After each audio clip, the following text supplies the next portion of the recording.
welcome to the 74th episode of the Nerdom and Other Nonsense Anime Podcast.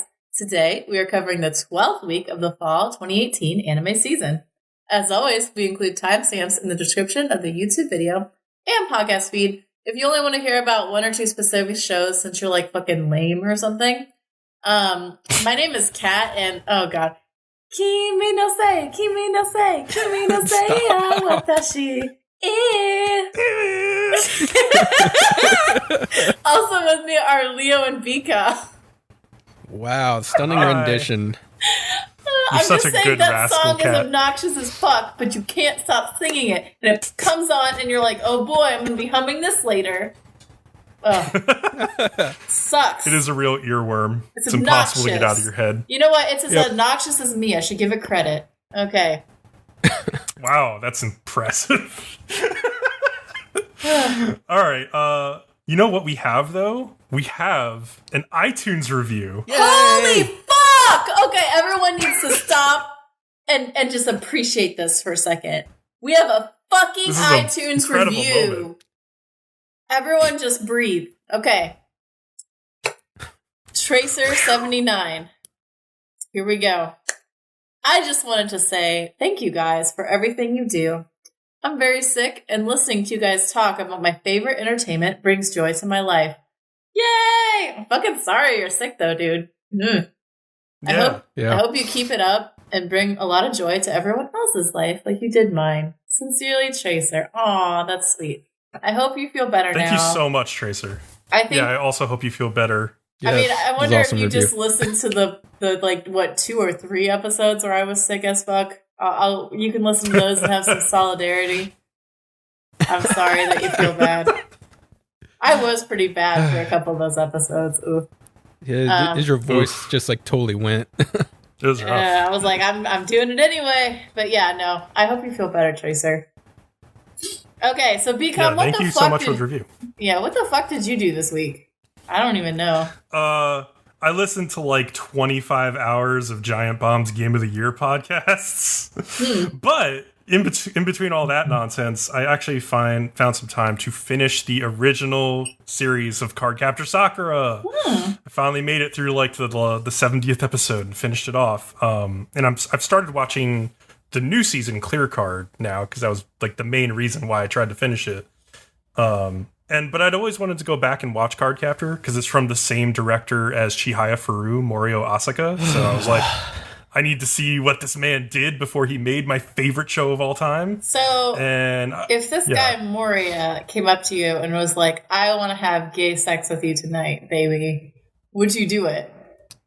I would slap the floor all night with him. Absolutely.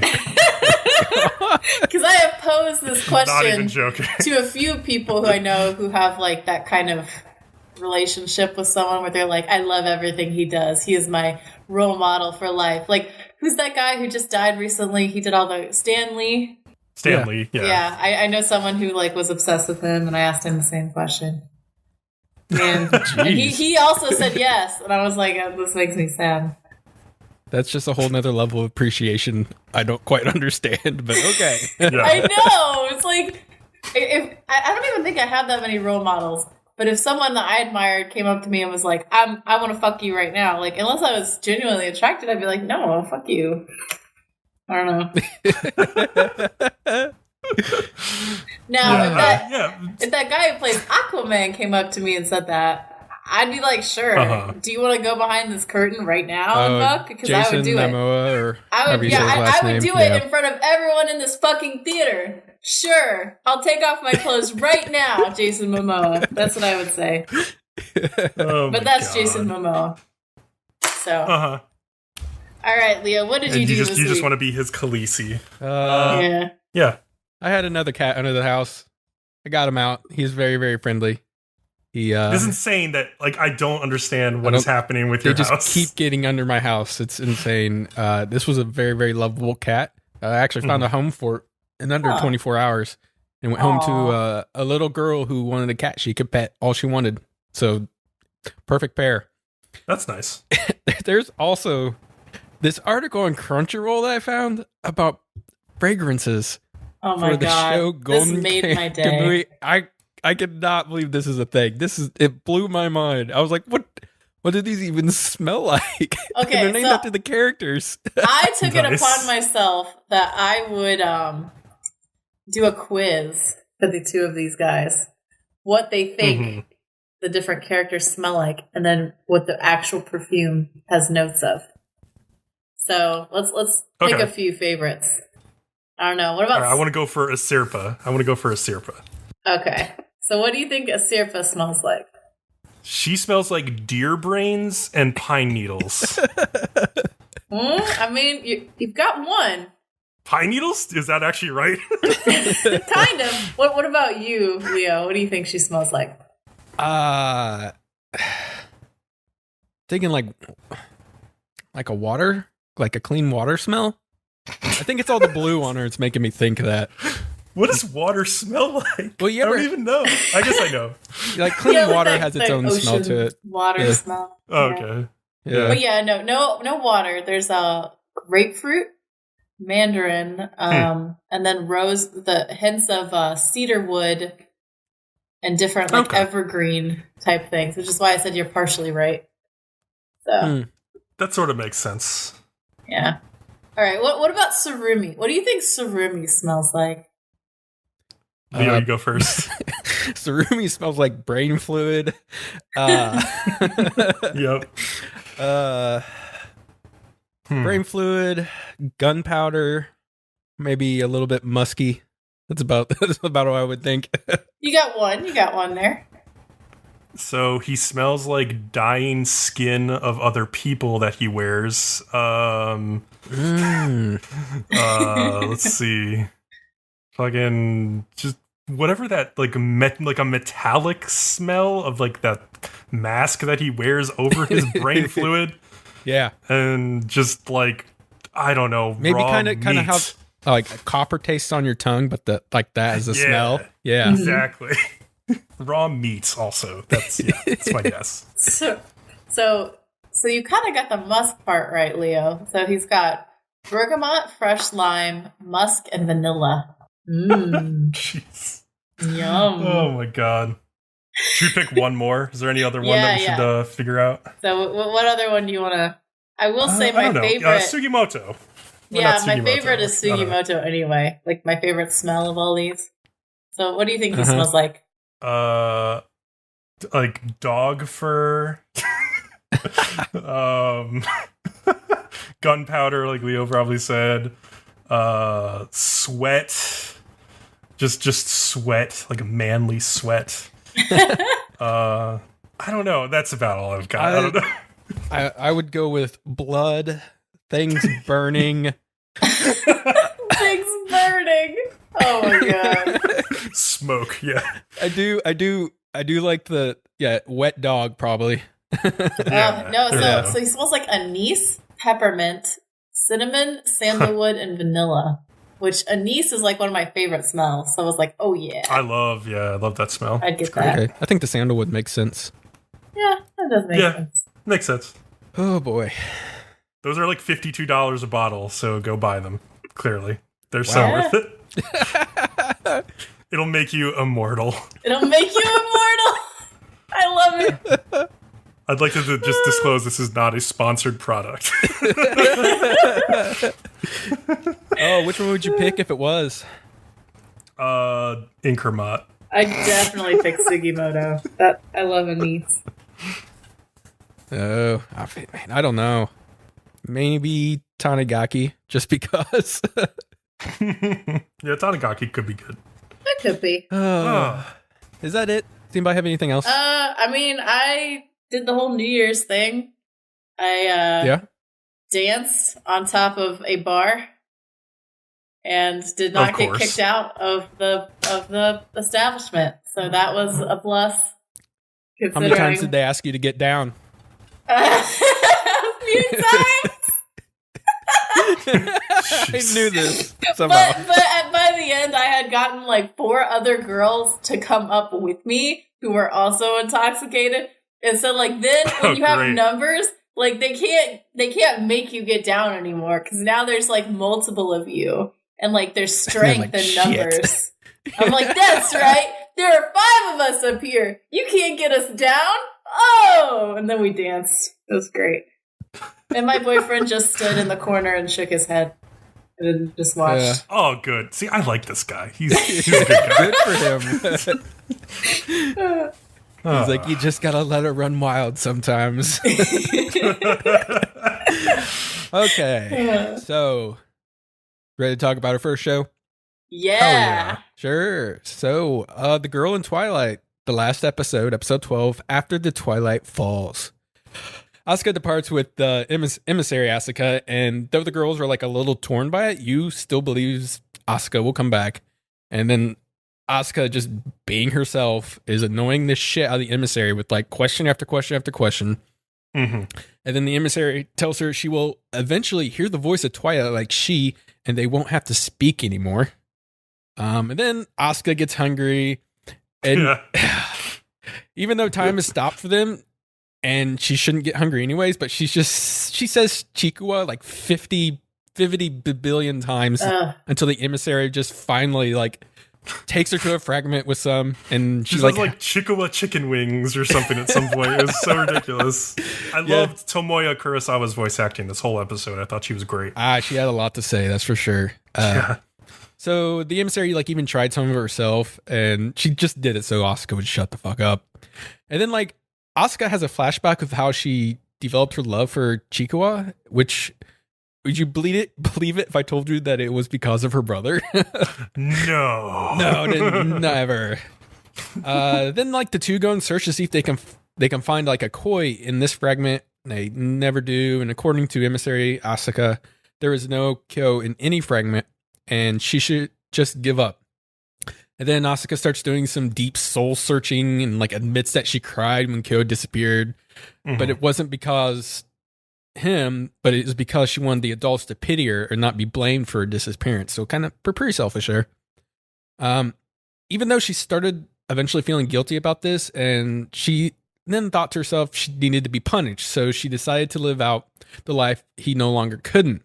That's what this Asuka did. The emissary Asuka did a different route. That's when she like locked her emotions away and like kind of created the Twilight in the process. Yeah. So that's how it's kind of its origin. But then this is also where emissary Asuka starts kind of breaking down because she's been very emotionless at this point. What she did was she decided to act like Koi never existed and thinks to herself, why does anybody need to exist? And that's when, the Twilight started and all that stuff. And then she grew jealous of the other Asukas who continued on and had a life with friends and such. And emissary Asuka just eventually gets talked out of not being emotional, and the two have like a good cry before they both return to their fragments. Okay. I understand like the idea that the Twilight was just all about grief and like how life goes on in spite of grief, and it could cause guilt and you want life to stop. But like the rest of this ending, is some bullshit, right, Leo? Like you both know that this is terrible, right? I'm gonna let you finish. It left some loose ends. Yeah, loose ends is my only biggest complaint. So everything's all peachy again, and Asuka wants to there's no problem anymore. It's done. It's solved. So Asuka, she wants to go to the same college as you, but her friends tell her she is delusional because she's not really smart enough to get into the college that you can. And Mia is also worried because next year she will be the only one left in the club because the others are going to college. I didn't really realize she was a year behind them. I didn't realize it either. Yeah, unless they just said it early on, and they must have said it early. You just don't think about it. They do end up seeing Mayuki and try to get her to join, but she already heard that they are crazy and to avoid them. I thought that was kind of funny. But it so happens that Mayuki wants to be a professional radio host and even has a favorite named Annie. And I guess Asuka actually got an interview with her, and she plays it, and then Mayuki's like, oh my God, she begs her to let her meet her and she'll do anything, which is join the club. Yeah. And then the credits roll and we see the girls take over the broadcasting room again and lock out the teachers. This is a throwback to the very beginning. I was I forgot they did this. Yeah. And you also get to see that sensei finally proposed because he has a ring on. And Sirius got his okay because Somebody keeps stealing the miso still. Yeah, so Serious alive, which was like, okay, I guess. Yeah, okay. It was weird. What the hell was up with Erotic You?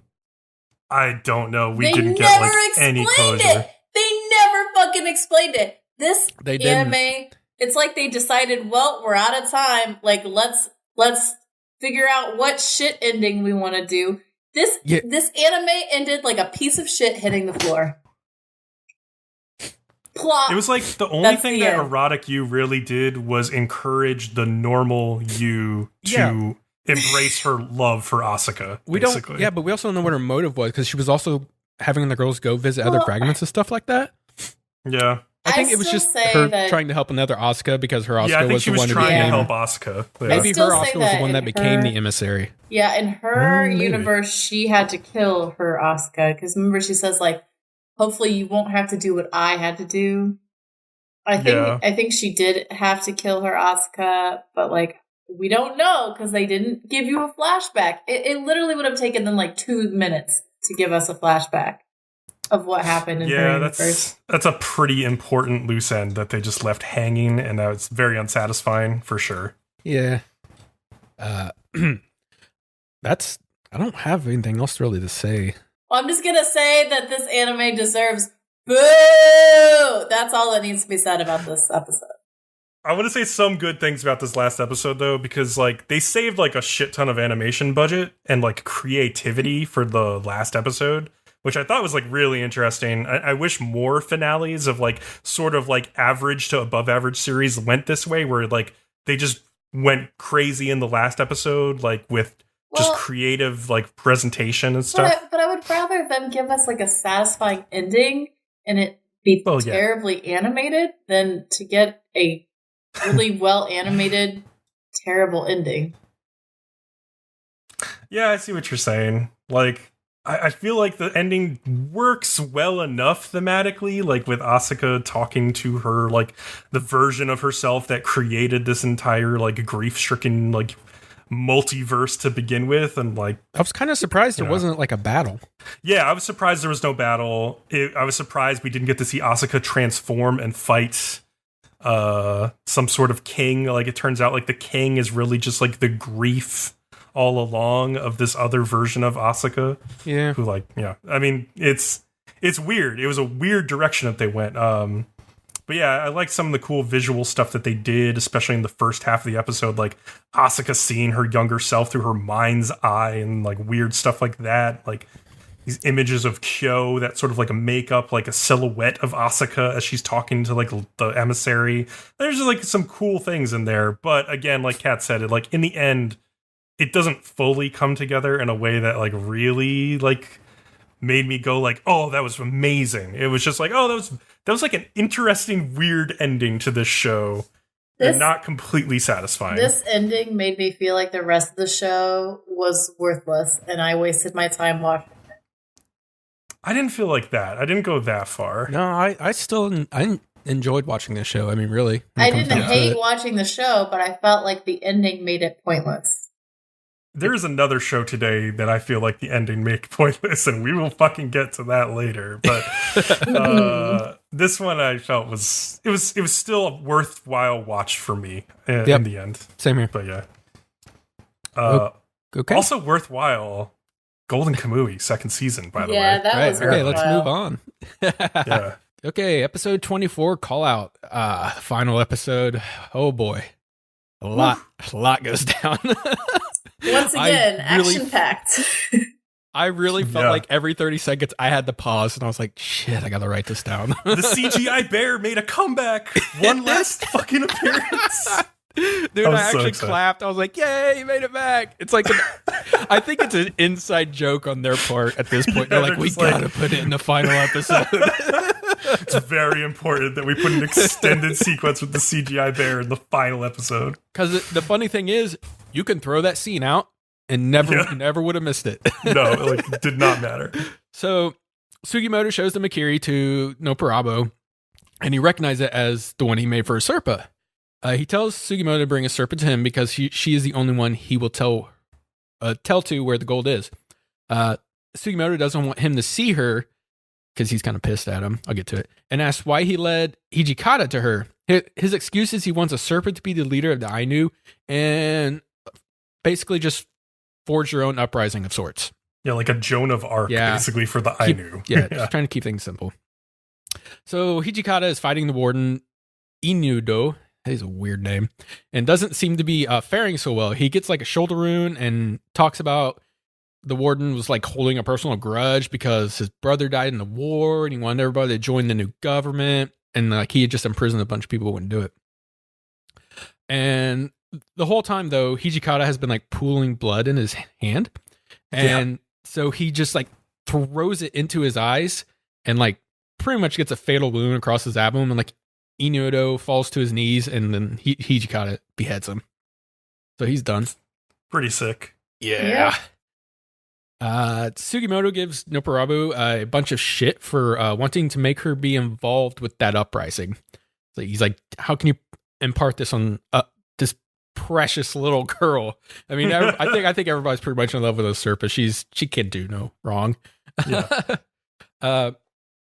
Then Nopperabo notices Inkamar on the roof, and she sees him too. She yells for like a Serpa to get up there, and Sugimoto gives Nopperabo binoculars so he can look. Okay, what? So it's at this point that I realize, does he have eyelids? Or does he not have eyelids? Because like most of his face has like been like scalped or whatever, but I can't tell. I'm sure they had to leave the eyelids so he could not lose his eyes. I don't know if he can actually close his.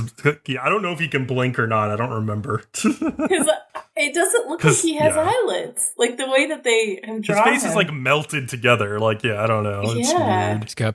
But I couldn't stop thinking about it. He's made to look weird. Cat 2 a.m. laying in bed, face up. Does he have eyelids or not?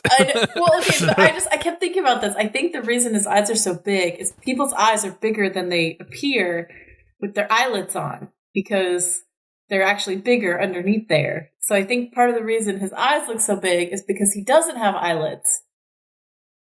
Maybe. Yeah. Maybe. I don't know. So I didn't really pay attention.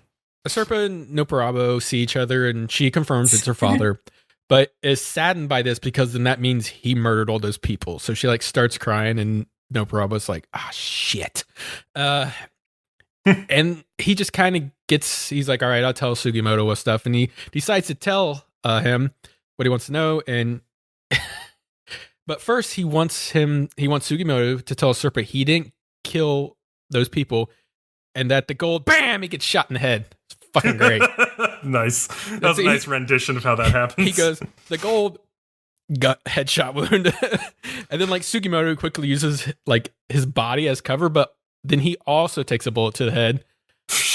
And like at this point was like, all right, who do we know that can make these kind of shots? Yeah. It's Ogata. It's definitely Ogata. Yeah. And it is. That's who it is. And we remember he was out in the woods with like a sniper rifle anyway, so like it makes sense that he was supposed to be laying cover fire if necessary. I was kind of annoyed that Nopperabo got killed off so fast. Like, I guess we got everything we needed from him, technically, but like they built up to him so much, and then they're just like, boom, headshot, and I'm like, oh, really? Yeah, God. But you should have seen this coming because we can't have somebody in the show that knows where the location of the gold is. Because then the show's over. That's a good point. So yeah, that's why they took him out for sure.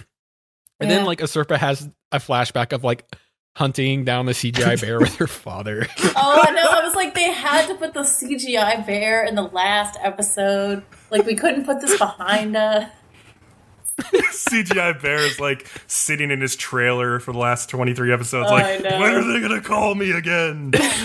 I was great once. I could have been a contender. We're like, well, but they haven't showed up again, so thank God for that. And then they disappoint us again. Oh God. Bring me my honey tea. Yes. Oh God. So Usurpa is just losing her fucking mind over Sugimoto being shot. So Genjiro goes to check on them to try to get her settled down or something. And he does manage to pull them in the cover, but he ends up getting like a gunshot right through his wrist. The place also starts filling up smoke from the burning building. And he's able to use the cover to get back to everybody while carrying the other two bodies. When he gets back, he finds Inkamar stabbed. He's like, what the fuck? And she tells him she saw Kuraranke signal to somebody when Sugimoto got shot, and he has taken a Serpa with him. And then, like, up walks Tsurumi, who seems to have, he's won his battle with the prisoners. He's all bloody and whatnot. And then Kuraranke returns to Shirashi and a Serpa, and basically he stabbed Inkamart because he thinks she was giving the 7th info about them because they kept knowing where they were at and stuff like that. And then that's when Ogata shows up. And when asked about Sugimoto and Nopperabo, he says they're dead for sure. And the Serpa pretty much just like passes out. Yeah. Yeah. So Sugimoto, we know he isn't dead. And we find out Tsurumi. He got shot in the fucking skull. Like, God damn it, Sugimoto. How many things can you survive? People really do survive that sometimes. It's true. It's true. I was thinking that too. People when it really happened. do. Yeah.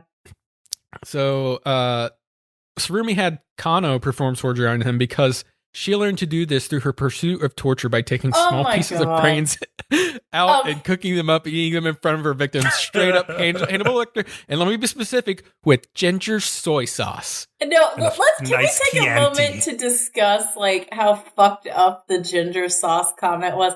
Because like when she says it, she's like, yeah. Total Hannibal Lecter. And then the guy just looking at her is just like, he's like, you could just see in his head, he's like, how many fucked up people do I have to be involved with? I like that, and I like the other like movie shout out that I felt was in this episode was on like Tsurumi is firing like a big machine gun. And he's basically like, say hello to my little friend. Yeah, and I was like, oh, it's Scarface, nice. well, and then Tsurumi's like, we're brain damaged pals now, and I'm just like, no. Sugimoto's like eating a rice ball, and he tells him, he's like, hey, we're brain damaged pals now. And I was like, what the fuck? Actually, in my head, I thought there are so many people in this anime that have brain damage at this point, though. They really are. It's just ridiculous. They could just make a mental ward called, like, Golden Kamuy mental ward. And it would just be all the people in this fucking anime with, like, they're crazy. Brain damage club. Yeah. It's so, weird. Kano informs them that Sugimoto will be fine. It's Inkamart that they should be worried about, and to get what info they can from her now before it's too late. What she does give up is she says they're probably going to Karafuto. Mm-hmm. It also turns out Inkamart's stabbing was kind of accidental. I could almost say she got stabbed on purpose almost. Well, like once she was stabbed, at least she like definitely held it in. She held the knife so that I think that's so like people would know who stabbed her. Yeah, they for sure he stabbed her. Yeah, because like they would recognize his knife, and then his like cover would be blown completely. Yeah, like, everybody would know he was the one who betrayed them. So yeah, and Kuraranke's reasoning for betraying everybody was because he's basically working with another group. I think it's even a different group of maybe Ainu or something. It's these partisan Ainu in like Karafuto, which is that like island off of Russia, Sakhalin. Yeah, and basically they want to start their own revolution, and they need the gold to do it because they're worried about being swallowed up by bigger countries. And like Wilk had originally promised the gold to his group, but then changed his mind and said, like, I want to give it to a Serpa, like the Hokkaido Ainu, and then she'll lead them like a Joan of Arc. And so, like, you can understand why Kuraranke is resentful of that.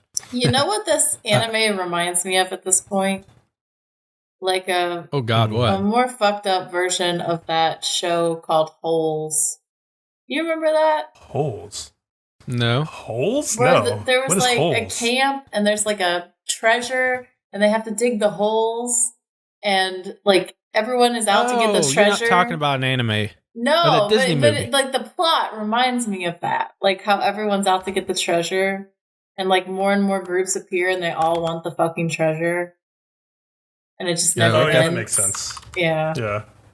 So there's a final scene in the show of Hijikata. He finds a bunch of information that Nudo was collecting from the escaped prisoners and the ones he had, and it has some information in there on some of the ones they hadn't captured yet.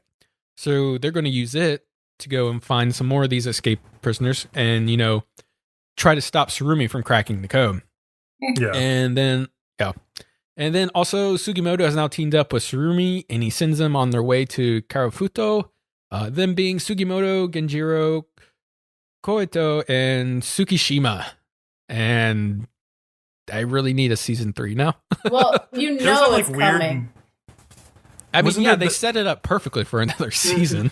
There's also like dream a Serpa have where she like saw Sugimoto coming for her. He like reaches out to her. I thought that was pretty cool. Actually, where do you guys think the funding for this is coming? Like, is there a super heavy manga following that we are not aware of?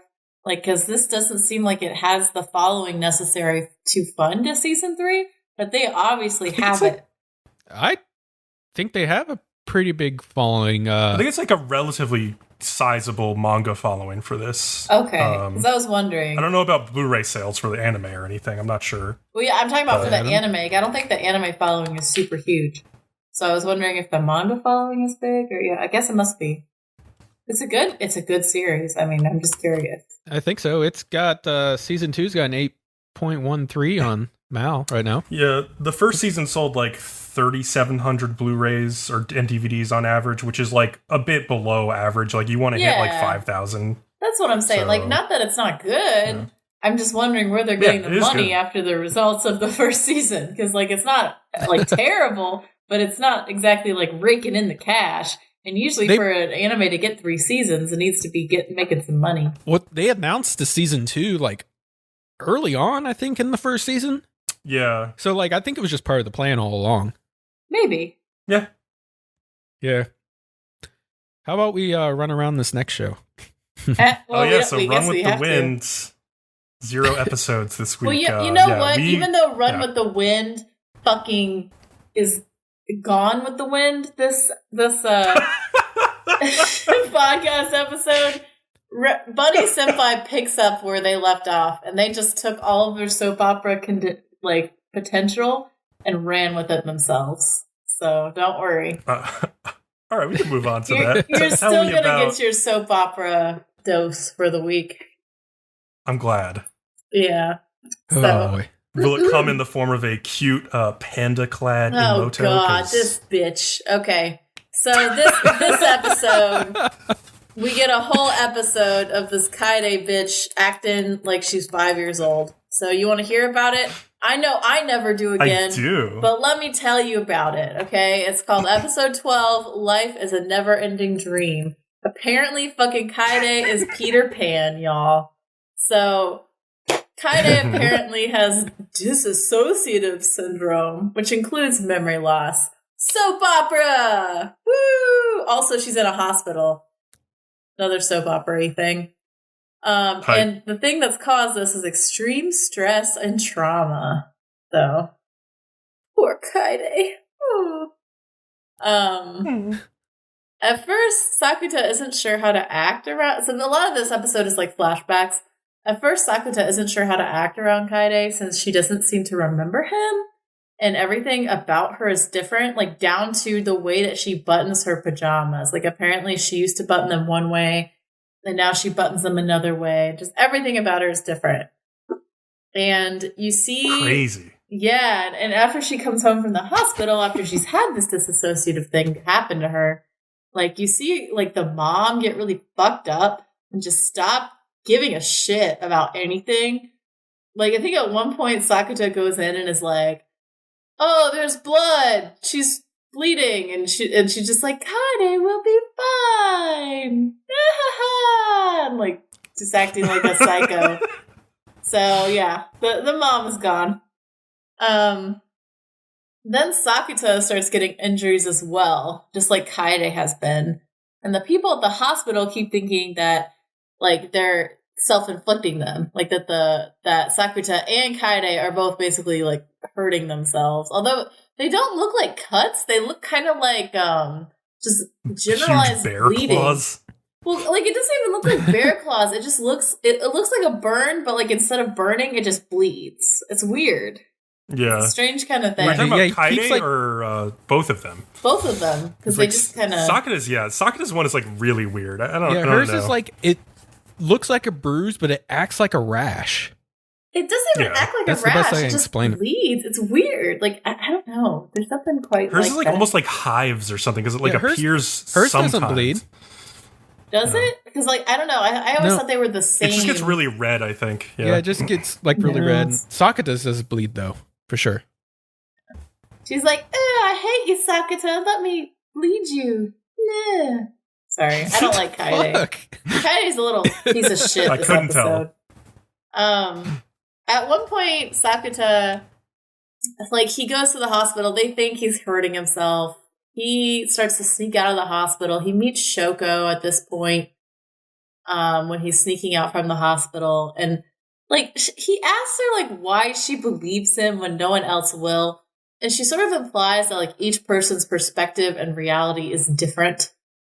And, like, none of them are wrong, which is kind of bullshit because, like, there are facts. It's because you're not real. Well, there are facts in the world. That's like saying Trump is right because he has his own version of reality. Newsflash. There are facts. Also, she seems to think that the meaning of life is to make people kinder, which is also bullshit because, like, in my opinion, when people are exposed to a lot of terrible things in their life, doesn't make them kinder. Makes them more bitter and angry. Which, since she's a figment of Sakata's imagination, is what he kind of does. In a sense. Yeah, basically. Maybe. I don't know. I'm going to be a little bit kinder every day. I just got irritated help with everybody her. with these So basically you're saying problems. He's in love with himself. You're saying he's a narcissist and he's in love with himself. It's been confirmed! What we knew all along! Thank God! It's pretty true. It's pretty true. Every man has a favorite hand. Just saying. So, oh, God. Sakata tells his sister when he gets home from the hospital that, like, oh, we should spell your name with hiragana because you're different from the old Kaede. You're the new Kaede. And he gives her this diary. And, you know, Kaede is kind of nervous about how everyone sees her because she knows, like, she's different now. And Sakata, you can kind of see his conflict because, like, on the one hand, he does want the old Kaede back because, like, that's his sister. But he also thinks of the new Kaede as his sister, like, and he can't keep both of them. I don't know. I don't like this next scene. It just perfectly illustrates to me everything shitty about Kaede. Like, she wakes this up 12 times. She wakes up and is like, "Oh, I'm in pain," while she shamelessly, like, shakes her ass in doggy style position with her, like, dumbass bunny costume on. Panda. And I'm just like, what the fuck ever? It's got, like, a little tail thing on it. It's stupid. And I was just like, you know what? If you were really in pain, you wouldn't be shamelessly shaking your ass in front of your brother. So shut your mouth. I don't know. It's annoying. That was pretty dumb. Mai goes off to work for a while. She's going to be somewhere else. Kaede is like, I really want to go back to school, blah, blah, blah. And she seems to be in a real hurry to sort of progress and go back to school when she hasn't been in a hurry before. And she's really curious about the girl at the beach. And when Sakata starts to tell Kaede a little bit about her old childhood friend and gives, like, Kaede a book from the childhood friend Kotomi, and, like, in it has a note that says, I want to be friends with Kaede again, and Kaede reads it and then just collapses and is taken back to the hospital for another round of soap opera bullshit. And hell yeah.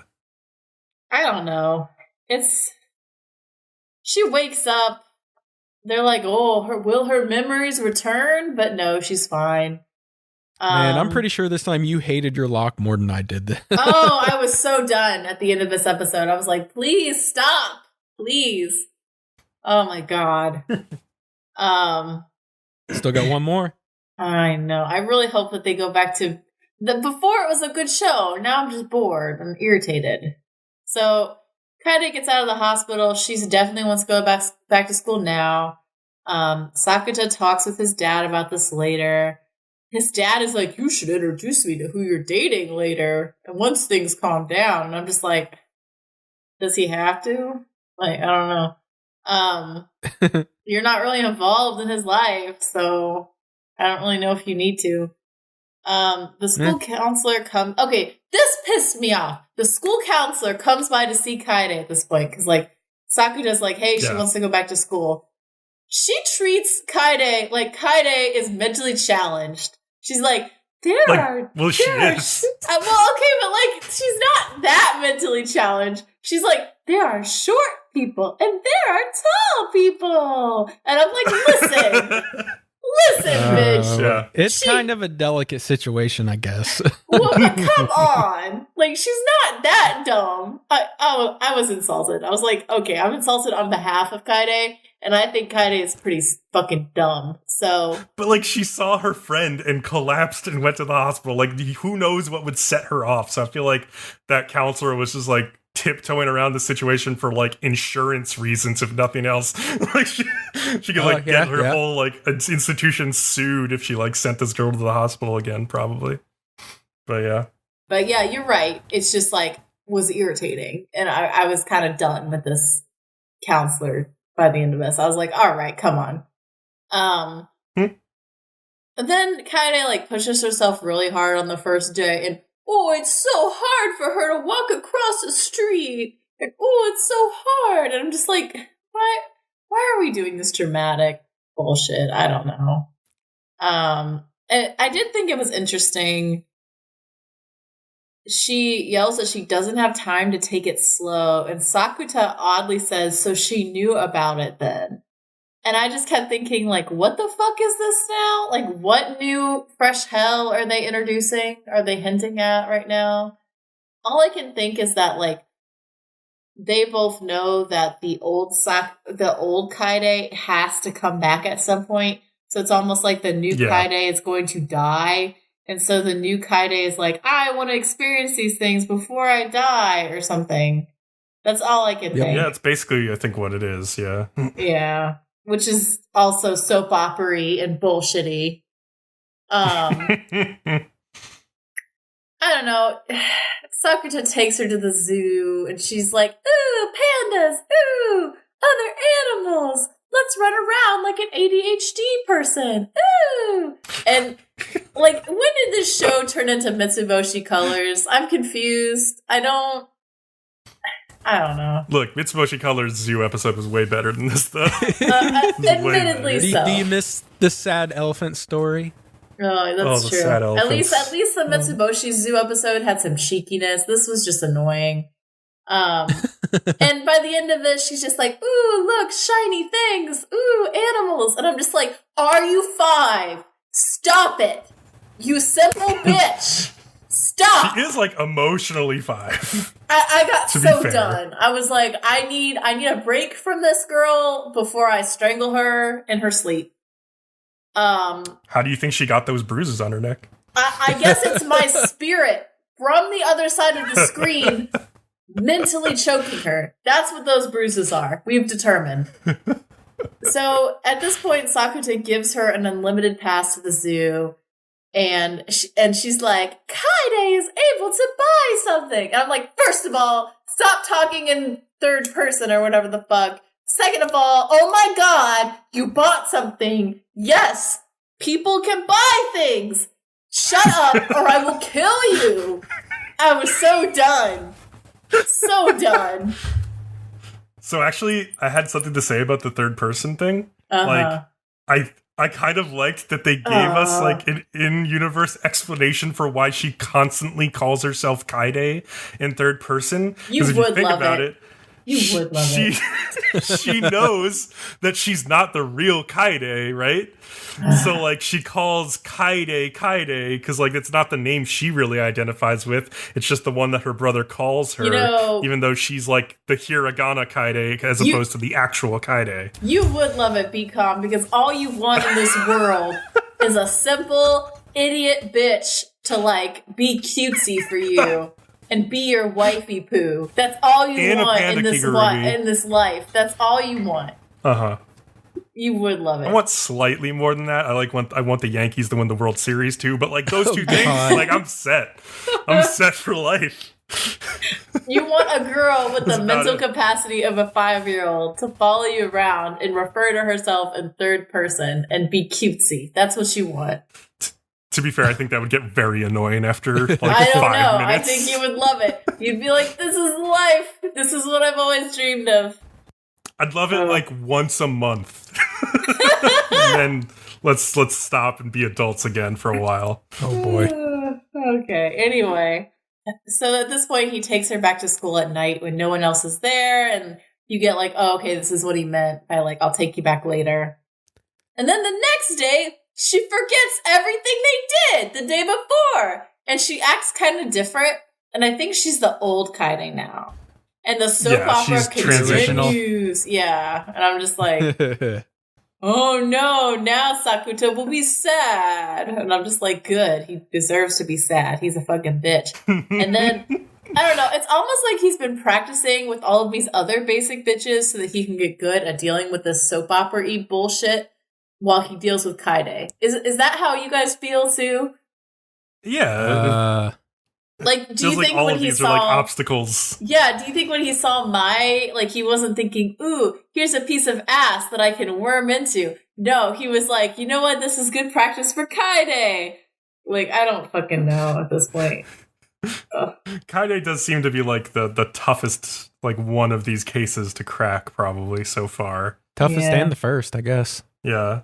I'm also like more curious than ever about like their wounds, like especially Sakata's, like because if they aren't self-inflicted, are they just like magical wounds that are like magically appearing, or is there like somebody that is coming and like doing this quantum mechanics? Come on, I think we've already established that it's me coming through the screen to strangle all of these bitches. Don't cross the streams. That's what it is. So Sakata crossed the streams. That's what he did. Yep. I don't know. I need time to power up my Saiyan level before the next review, so we should take a short break, I think. Oh, God. Here we go. Okay. We'll be right back. Hey, dude, you into anime, manga, and all that radical stuff? Oh, yeah, man. It's tubular. Then you should totally check out the... This transmission has been hacked. If you want discussions, debate, reviews, and all in between, you must listen to the Anime Radicals Network at www.animeradicals.com. There's timely reviews, revolutions, mecha, and much more. Find it on iTunes, Google Podcasts, and all podcast catchers. The Anime Radicals Network. The revolution will be simulcast. The Trash Pandas bring you this nugget from another trash can. What happens when Brains and Bullets discuss episode 2 of One Punch Man? Pretty much gene splicing heads. They will Yep. Yeah, they will splice genes. They have a cyborg gorilla. They have frog that walks on two legs and communicates at long range. Like they got. You think they splice The Lion King? Yeah, they have the lion. They have a lion, beast king, and Simba. Yeah, he's Simba. I don't mean he's Simba. I mean he's Simba. We at Trash Pandas Watch Anime dig through the trash so you don't have to. You can find the Trash Pandas Watch Anime podcast on iTunes, SoundCloud. You can also follow us on Facebook and Twitter where you'll get live updates from what we do. Hi, I'm JD, your host of the Red Leaf Retrocast. Your best location to learn, remember, and relive the past to the present. Our podcast has 4 shows for you to listen to between retro gaming, modern gaming, anime, and even wrestling. The Retro Gaming Cast covers discussion topics, and each episode we discuss retro games picked based on a decided theme for that episode, ranging from space all the way to console specials like the old handheld Game Boy. Our Modern Gaming Cast is monthly and covers video game titles that were released in that previous month. Each Anime Cast, we focus to review a retro anime each and every episode, like the original Mobile Suit Gundam to the racing hit Initial D. But that's not all. We also keep up with the seasonal shows, by occasionally doing impressions and reviews as well. Finally, our last show is about wrestling, where we keep the rising indie scene up to date, while also covering shows from the bigger promotions like Ring of Honor, New Japan, and WWE, so we cover it all. We also cover a retired wrestler every episode in what we call the Wrestler Spotlight, and are currently on a quest covering old WCW Thunder episodes from the late 90s, every cast. So if any one of those casts sound like something you'd like to check out, That's the Red Leaf Retrocast, gaming, anime, and wrestling. Found at iTunes, Stitcher Radio, Spotify, and all your favorite podcasting sites. Also, you can learn, remember, and relive the past to the present. We can't wait to see you soon. And we're back, and Leo has regained most of the blood in his body. He had like some sort of terrible nosebleed, and we had to stop recording. Arby's tried to kill Leo. And then Arby tried to kill me. It was definitely a series of unfortunate events. Oh my God. So 2 days later, we are now recording this. So let's, but nobody's anger has died down from this next show, which is A Banana Fish, episode 24, The Catcher in the Rye. I think everybody knows what book this one is. Holden Caulfield. Mm. Yeah. And I love our reactions. You guys was just like pure outrage, and mine was just like, no, I didn't see that right. Like I was in denial, and you guys are just enraged. It's how messed up this is. So, all right. So the Fox has one up everybody here. He seems to have anticipated Ash's plan as this guy's like battled the rest of the gang outside. He also proposes to the Doctor they join his side since he's taking over everything and is still going to make Ash the head of the Foundation for some dumb reason. He's too much trouble. Why does he even bother at this point? It's ridiculous. Yeah. I don't know. It is kind of dumb. Yeah. I don't know. Yeah, the gang makes it in and are sent by Blanca to rescue the hostages as he goes with Sing to rescue Ash. And like Ash is also being loaded up in a helicopter he's supposed to be sedated, but they didn't use enough and he escapes anyways. And then Fox shows up. Like, okay, how many freaking times does Ash escape in this series? We should have been tallying this up. How many times does he get abducted? So many times. But no, we should have had a tally mark, just like we did for the face injuries in Golden Kamuy, because I feel like this has been at least 10 times that he has dramatically escaped from some bullshit. What the hell? And that's one of my biggest problems with especially the second half of the series is they just repeat the same plot point over and over. I started noticing that too. At one point, I was like, how many times are they going to capture Eiji and just so they can get a hold of Ash? I mean, fuck. These gangsters are very bad at kidnapping people. I will say from like, this is supposed to be the precursor of like a boys love manga. You do see this trend in boys love manga a lot. Mm-hmm. I don't know if they followed a similar thing in the actual manga or like if there were more sex scenes, but in a lot of boys love manga, they'll be like, so and so, like, and my thought is this is a lot like Viewfinder to me. This is this is probably what Viewfinder is based on, honestly, where the main guy is always captured. This is used as an excuse for illicit sex, sometimes consensual, sometimes not. Then the main character either escapes or is like rescued, and then the cycle continues over and over. Well, that's as an excuse for more sex. Banana Fish pretty much did. So this is like the granddaddy of all boys love, is what I'm hearing. Except this one didn't do it as an excuse for more sex; they did it as an excuse for more rape. And it's just like, and I don't know. Not even like the boys love kind of rape that's like to get people off. It's like horrific, terrible rape. And it's like, oh, that's Jesus. true. It's not even like the sexy rape that is still not okay. I hate that phrase. Yeah. Sexy rape. Oh. Yeah. Well, it's like the Japanese like definition of like rape, right? Where the girl's like, no.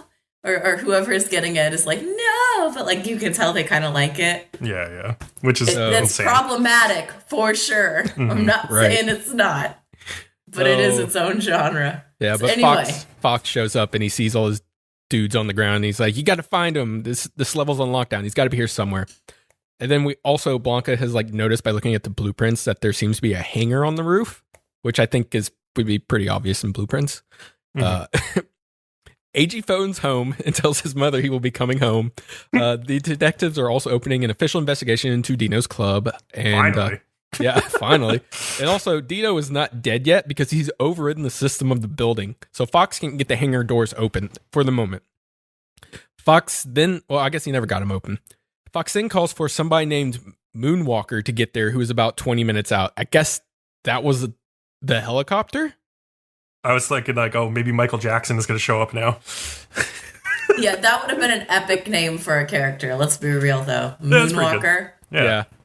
So the rest of the guys have made it to the hostages, and they're like at a standstill with some of the mercenaries, and then just out of nowhere, Jessica puts her big girl panties on and fucking just caps a dude, and then throws a fucking grenade at the arrest that I don't know where she got it, and fucks them all up. This is just like out of nowhere. We're like, the last time we really saw Jessica, she was in her home, and she got easily taken out. Apparently, she's been taking classes since then.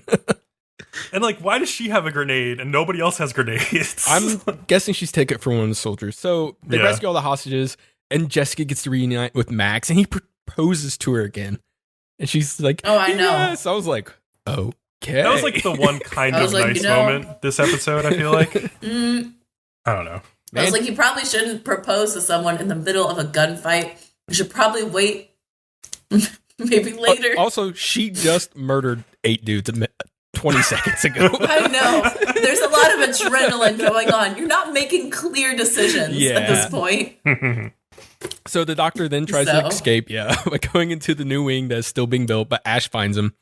But Fox has also seen them walk into the wing from the roof and orders one of his teams that are setting up bombs to head to that wing. I guess Moonwalker's this helicopter that, shows up here in a minute. But then like Fox shoots the doctor, and the helicopter like has his Gatling gun and just starts shooting at Ash like fucking crazy. I'm like, how is he dodging this? That was really unrealistic too. That was so weird. This is like a problem with all sorts of movies, not just anime. It's like people firing machine guns down like a straight hallway, and like none of the bullets hit the person who is running like straight away, or like standing still. Like, it's ridiculous. Even with terrible aim, you know how many bullets you're shooting into the air. A Gatling gun, it's like hundreds of fucking bullets. Like, it's ridiculous. It's definitely going to hit something. But it doesn't matter because Blanca promptly snipes the pilot, and like it crashes to the ground and starts setting shit on fire. That was a nice shot. Blanca doesn't miss, man. Yeah. We see where Ash learned his shooting skills from. So this leaves Ash and Fox in a 1-on-1 battle. And we'll come back to this because meanwhile, Singh distracts some of the mercs while Blanca snipes them, and he only wounds one, and he sets up the bombs, so everything else is even more on fire now. And then like Ash and Fox eventually end up on the ground, and then like Fox just kind of loses his shit and just like stabs Ash in the shoulder, and he's just fucking grinding it into his shoulder, and Ash finds a fucking power drill and slams it into his side, and it's going so like it's gotta be like stirring the insides. I was like, oh god, I was cringing so hard. Like that had to be horrible. First off, this is a construction site, so it makes sense to me. Although, would you leave power drills just hanging around at a construction site? I feel like they probably have rules against that. Not sure. I mean, who knows? Like, they're probably pretty lax about those rules sometimes. I don't know. I wanted to get my pun in. I guess you could say that in the end, Ash drilled him back. That's true. Oh boy. But stirred up his insides real good. Yeah, I'm just wondering how badly that would fuck up your insides. Yeah, like the rotating drill. It was like in his heart too. It was like in his chest. So yeah, I think it was like, was it in the heart? I thought it was like the side, maybe down, maybe the right side of his chest, but like in somewhere the near his ribcage heart area. Yeah, it's vital I don't organs. feel like you would feel it after the first couple seconds because you've already mushed up everything in there, and like the nerve endings aren't going to work anymore. Yeah, but if so you then you just probably feel buzzing. It's just fucking wrapping up those fucking intestines.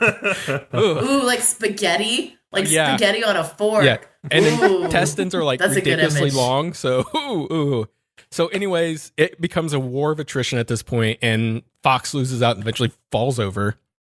And then like the explosion flung like Singh over the edge, so he's like hanging by one hand and like still holding that briefcase that has all the banana fish stuff in there. And Ash goes and pulls him up. He's like, you need to let go of it. And then like he lets go of it, and they're able to get him up. And it falls into like the blazing inferno, so like it's all gone for sure. Yeah. But then suddenly Fox is there holding a gun to Ash's head. And this is where my denial starts. Then Dino shows up and shoots Fox in the head. Fuck this. And like, and you're just like, okay. And then from his own wounds, he like falls over the edge into the fire. But the show portrays it as like this redemption type moment because like him and Ash have like this eye connect, and it's almost like Ash is like, "Fine, I forgive you." Then he falls over the edge, and I was like, "Whoa! I didn't look at this right. I'm missing something. Is he getting a redemption moment? There's no fucking way." That definitely felt like it's like the way that Ash looks like him. It's like, oh no, it's my dad. My dad's dying. It's like, no, like I don't care what's the guy who raped you for years is dying. Yeah, no, and I get like you can have a weird relationship with someone who you've lived with for a long time, like Stockholm syndrome or whatever. Sure, but it's still weird as fuck. And then, first of all, how do you say that Fox is getting the back up after that? That doesn't make sense to me. Yeah. You would hear that before that he got to you. Like, even if he did get back up, which is highly unlikely, you would hear him be like, "Oh God, that hurts so bad," and like be limping towards you. You would hear it. Yes. So that's bullshit to me. Second off, you don't just fall over the side gracefully. My thought was, did he just commit suicide? Like, that's what I thought. Maybe he's like, oh, I protected my special, like, freaking concubine, Ash. Son/slash lover. Yeah. Oh, it's so disgusting. Fucked up. Yeah. Fucked up. Yeah. So it's like, you know what would make this even more fucked up? The fact that I'm banging this prepubescent boy who has no, like, choice in the matter. I'm going to make him family, make it even more fucked up. Mm-hmm. That's the show in a nutshell. Yeah, that was a bad scene. So, moving on, the White House has to, like, make a statement about how a lot of government officials were visiting Dino's club since the investigation. And Singh also visits Yutlung to confront him about using Lao to get AG shot. He also tells him to stop living in the past and move on, and also to stop being such a jealous bitch about Ash. Basically, yeah. Yes, that's really that scene in a nutshell. He also motivates Yutlung to help clean up Chinatown since it's gone to shit after Yutlung murdered his brothers and was basically neglecting it, I guess. You got something to say? I felt like Yutlung, I was kind of sad because I felt like Yutlung and Blanca would have been a good couple. And I really wanted them to get together. Blanca's straight, as far as we know. I don't think he is. I think he's bi. He might be bi. There's possibility he might be, but I think Ash would have hated. He seemed to respect Blanca. I think Ash would have hated him if he was fucking kids too. But then I guess he didn't have to be one of the kid fuckers. He could still be bi. Well, I mean, if you can be bi and not fuck kids, right. That's what I said. I corrected myself. I was like, that not doesn't in this sound show. right. You can't. Yeah, apparently not in this show. It's just the way he reacts to all the gay characters in the show make me think he might be bi, but I'm not sure. Mm-hmm. But I don't know. That was my side romance that I kept wanting to happen and never did. Or sad. You go write the fanfic then, Kat. Okay. Ash also meets up with like Blanca and pays him with like taxes and all, so that was kind of funny. They talk it out for a while, and Blanca asks about Yutlung, and Ash talks about how he's just going to be like another scum of the city because all he does is bring danger to AG. And then like Blanca kind of feels sad for him, so he invites him to go to the Caribbean with him. And Ash says, "Oh, you want me to fill that void for you?" Yeah. Oh, which I was like, void. I was like, all right, the victim can make the joke, okay? Yeah. That I don't really have a problem with. Do you mind if I go into a couple things before we go into the end? Because I know once we get to the end, we're going to go fucking nuts. So I just want to talk about like a couple like narrative things, like Colonel Fox in the beginning calling, Dino calling Colonel Fox a Faust. Was saying like when he's making a deal with the devil, and the devil in this case is Ash, when he's like, oh, I'm just going to use Ash and put him at the head of the company, so it's just like a Faustian bargain that's going to come back to kill him. Like that makes sense, and it does, obviously. And then the title of the episode, Catcher in the Rye, like by J.D. Salinger, like I think the thing that made sense in this episode was when Ash chose to catch Singh and save him from falling off the balcony, rather than like caring about like the banana fish like information stuff in the suitcase, because there's like a moment in Catcher in the Rye where Holden Caulfield, the main character, like mistakes the meaning of this novel, and because he feels like he is like a person who needs to save the innocence of children from like falling off of this cliff that's next to this field of rye. So he's like a catcher in the rye, catching these people and sending them back on the right way. And that also sort of applies to Ash, who even to the very end, is trying to protect Eiji's innocence.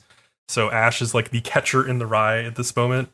And that's it. Okay, so now you could go on to the end. I got all that done. Those are the last good things I will ever say about this show. Yeah. Ever. Okay, good. Okay. Please let me get this paragraph done too, guys. Yeah, go for it. Oh, God.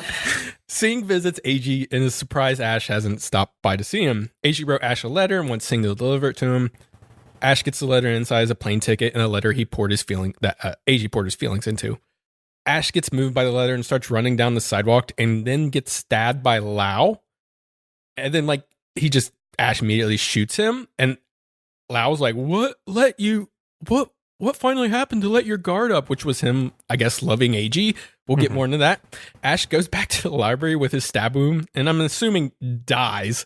Yeah. But then a librarian comes by to wake him up because she thinks he is asleep. But then he has a smile on his face. She's like, I'll just let him sleep. He must be having a good dream. Because, he was reading that letter from Eiji, right? The whole time. So I felt like it was left a little bit to interpretation if he was dead or not, since she thought he was asleep. I'm pretty sure he's dead.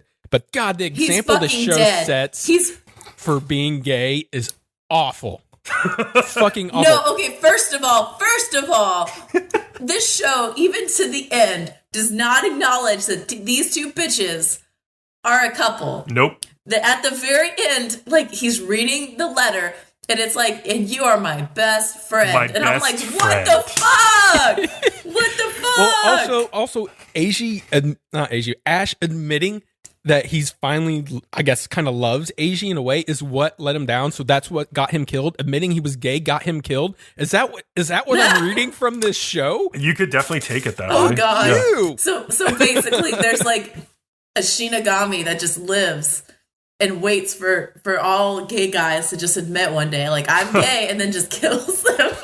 I think the idea of the author had is that even though he's been a victim all of his life and he's been fighting just by essence of getting caught up in this criminal activity, he's going to get killed by it in the end. And it's such a shitty, mean-spirited end for Ash after everything he's been through since he was a child, and that he was not responsible for. He got thrust into this, and it was not his fault. This sucks. And it just makes me so angry that this is the way it ends for him, especially once he finally got over what was holding him back from just being with the person who he deeply cares about so much in Eiji. And to have just fucking Lau, who the fuck is Lau, get to stab Ash. How many times has Ash been stabbed in this series and walked away from it? Yeah. But he takes it. I feel like he took that stabbing as a sign that oh, it's not meant to be, and then went back to the library and just bled out and then died. Because he was all right, yeah, because I felt like this could have been prevented. He chose to go to the fucking library and read the dumb letter instead of being you know what I should do? I'm fucking stabbed. I should go to the fucking hospital. The show makes it a point that he is extremely hard to kill, and he gets killed by one stab wound? What? I've seen the shit he's gone through. That's not stopping him. That's not even slowing him down at this point. It's almost like suicide by him letting it happen. He just lets himself die. Yeah. It pissed me off. I was watching this and I kept being like, what? No! What the? What's happening? And I kept screaming at the screen. But here at the end, this show did a handstand and just started shitting all over itself. It was so bad. God. Just was that Attack on Titan? That's true. Also, I was so surprised that banana fish, the drug, had nothing to do with the ending of this show at all. Yeah, nothing. I thought that was a Chekhov's gun, that would be fired and you'd be showing it to you in the first act and then be fired off in the last act, typical. But no, the only thing that banana fish was just information in a briefcase at the end. It was had no effect on the outcome of the whole story. So well, and the briefcase gets destroyed. I thought that the way they would do it, they could have easily have made this a better show by him pulling him up with the briefcase, and then the very last shot would have been look how it's being revealed to the public that this happened. Mm-hmm. You know what I mean? Yeah. But they didn't. Nope. That would have been so easy. Oh man, I heard that like some from interviews at the time, like the writer of this manga was apparently like kind of seemed like pretty depressed at the time. So like the dark ending of this might be reflective of like her state of mind when she was writing this to some extent. But still, like so it's basically, so she's like, the world is a terrible place. People die, and government conspiracies exist, and I'm just gonna make it sad. Pretty much, yeah. Which, like, some people will like the tragic ending. I just don't think that Ash deserved this tragic ending. Well, it's not that I don't like tragic endings. I don't have problems with it. It's just, like, it didn't make sense. It wasn't done well. Right. If they had done a tragic ending and it was done well, then I wouldn't be as angry. Pretty much. I don't know. God, it's made me so angry, though. I was such a bad fuming. Kat, cheer me up with our next show, please. Yes, please do. No, there's no cheering you up with this. This was a terribly ended one, too, at least in my opinion. Not true. I think it was. The next one is Zombie Land Saga. I don't know. It should be called, like, Cheesy Bitch Saga. But episode 12, Good Morning Saga again. So, like, 4 days before, all of them have this meeting. Sakura actually shows up.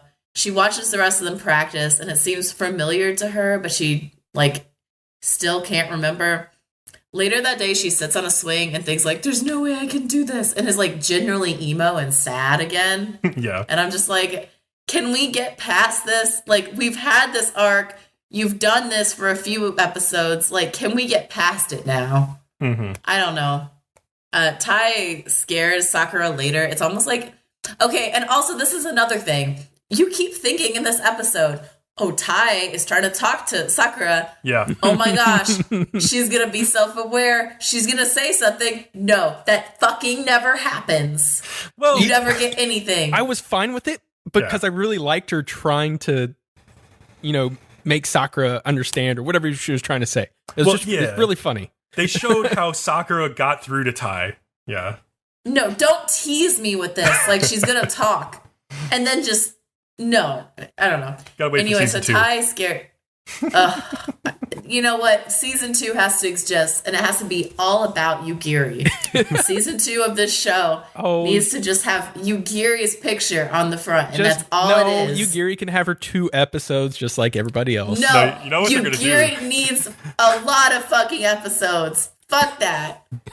She was stolen from. Look, I know anime. So season 2 is either going to be they're going to add like 3 new idols to the group, or they're going to add a rival zombie idol group, and that's what it's going to be. And Yuugiri will still never get her backstory episode.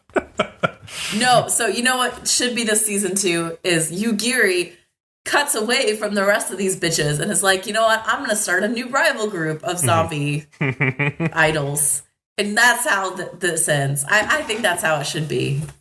I don't know. Anyway, because I'm just tired of them all stealing her thunder, and she's the best fucking one.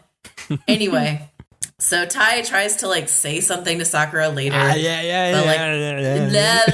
like, nothing comes out. Then there's a montage of, like, more training while Sakura watches. I don't really see that she is training with them at this point. Later, they hand out flyers, and fans shake Sakura's hand. And she's like, oh, I'm pretty popular. And then later she wonders how her singing and dancing was. But then she reflects that, well, I always fuck up in the end. Mm-hmm. And then, I don't know, Tai then later brings her an article from, like, that, like, performance where they got shocked by lightning. And she tries to say something again, even though only grunts come out. And Sakura says she doesn't care and, like, knocks the article aside dramatically. And then later the group wonders if they'll really have to do the show without her. And Tai just desperately tries at this point to get into the room where Sakura is and flips her shit and is drooling and breaking down the door and shit. It reminds me of, like, when a dog freaks out in, like, a brainstorm and is, like, running around destroying your house. Have you ever had a dog like that in your house? That's what Tai reminds me of. Oh, God. Yeah. So Tai eventually drags Sakura out of the room and tries to tell her something, like she's doing a routine or I don't know. Basically, she's trying to mimic when Sakura was teaching her to dance. And then they have this bullshit lecture cheesy moment where they're like, Sakura was always there for us. We have to be there for her. And it's so cheesy, so unoriginal. I was so pissed off. I was not moved in the slightest. My eyes were rolling over and over into the back of my fucking head. I think the show was mocking that shit, honestly. Yeah, probably. I didn't feel like it was mocking it. I didn't feel like it was mocking it. I felt like they were putting a zombie twist on it, but they weren't doing anything new, and I was disappointed. It's this point when Sakura, I don't know, Sakura says that they shouldn't get so worked up about something she doesn't even remember, and then Yuugiri bitch slaps her, and I'm like, yes, this is why she's the best. I will never get tired of Yuugiri slapping people. I laugh every fucking time. I love her so much. I'm gonna buy a Yuugiri decal and put it on my new laptop. Oh, nice. And just be reminded of how epic she is every time I open. I'm going to be like, I aspire to be like Yuugiri. And every time you're struggling in life, you just look at her and think of her slapping you, and you feel better. Yep. Because she slaps you and is like, stop being a bitch. She's basically my inner soul guide. Like, that's what I basically tell myself. Like, don't be a bitch. That's my, like, pep talk. Anyway. Yuugiri tells her Are you saying in your previous lives at once you were a high-class prostitute? I mean, I would not be surprised if that was the case. I would love it if in the past life I was Yuugiri. I would have been like, yes. It's epic. All right. Yuugiri tells her she needs to stop running away, that she has a responsibility to them, and that she's gonna do the fucking dance. And Sakura says, like, you're being selfish. And Yuugiri's like, you know what? Maybe I am. I don't give a fuck. And I'm like, that's right, girl. There's more speeches at this point, but, like, they're all cheesy and they don't matter. Basically, she agrees to do it and practices hard. And, okay, but, like, they don't do the montage like before. I feel like they should have put the montage here. Like, they did a whole montage of them practicing while she watched. Why didn't they do a montage of them all practicing or her practicing? That's fair. Yeah. Because, like, all that happens is she's like, I'm going to practice hard. And then it, like, cuts to them being like, wow, you practiced really hard. And I'm like, what? Well, no. They cut to it and they were like, oh, well, apparently you have muscle memory from it. And that's, like, all it needed. So. Well, but they're like, oh, you practiced the hardest. You practiced really hard. And I'm just like, okay.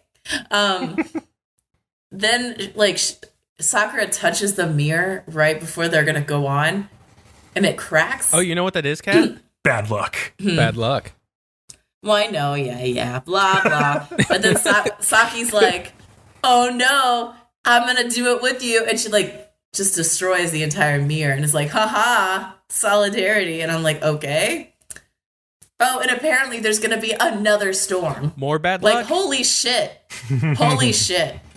Oh, and, okay, this is, like, one of the biggest things about this entire episode. We find out in, like, a flashback that the manager knew Sakura when they were both teenagers, and I think he had a fucking, like, huge crush on her. Yep, 100%. That's why she's in the group.